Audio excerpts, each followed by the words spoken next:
হলদিয়ায় তৃণমূল কংগ্রেসের মহিলা নেত্রীকে হোয়াটসঅ্যাপে কুরুচিকর প্রস্তাব দেওয়ার প্রতিবাদে মহিলাদের গণ অবস্থান। আপনারা দেখছেন হলদিয়া নিউজ।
এটার কোনো রাজনীতির রং নেই, এখানে শুধু মা বোনেরা একত্রিত হয়েছেন একটা অন্যায়ের প্রতিবাদ করতে।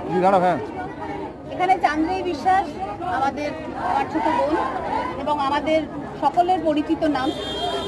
ওর সঙ্গে যেভাবে দীর্ঘদিন ধরে অন্যায় চলেছে সেই তার প্রতিবাদে আজকে হলদিয়ার মা বোনেরা আমরা সবাই থানা ঘেরাও কর্মসূচি নিয়েছি।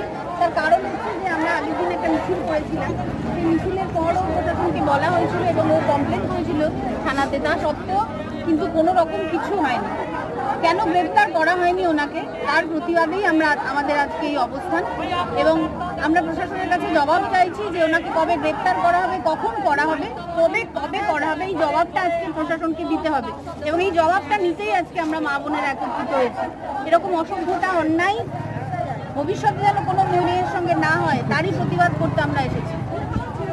দীর্ঘদিন ধরে উনি যে অসভ্যতা করেছেন সেই অসভ্যতা, এবং আমরা মেয়েরা যখন রাজনীতি করতে আসি, আমরা রাজনীতি করতে এসে একজনকে অভিভাবক মানি, সে অভিভাবকের হাত ধরার চেষ্টা করি এবং তার হাত ধরে মানুষের কাজ করার চেষ্টা করি।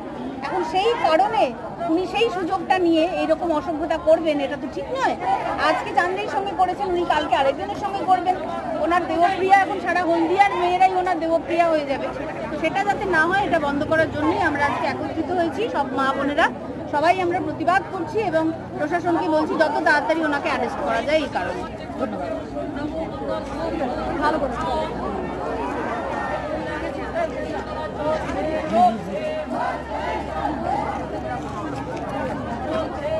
নিজে একজন আইনজ্ঞ হয়ে বলবো, আমি যদি নিজের সুরক্ষা না পাই তাহলে আমার সাথে যারা এসছেন মহিলারা বা আগামী দিনে যারা আসেননি, যারা আগামী দিনে আমাদের কাছে আসবেন, তাদের নিরাপত্তাটা কে দেবে, সেই কথা ভেবে আমরা সকলে আজকে রাস্তায় নেমেছি।